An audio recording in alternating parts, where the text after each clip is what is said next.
เลยไปยูทูบเลยจำใจเลยไว้เนี่ยคือเขาคนว่าถ้าไปไว้ไปบ้านเราใช่ไหมถึงไหนถึงไหนถึงไหน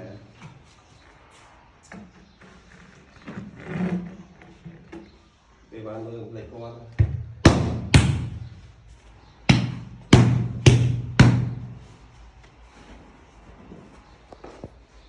ไว้อันนี้พ่อเราใช้กระเทียมเทียมกันเรา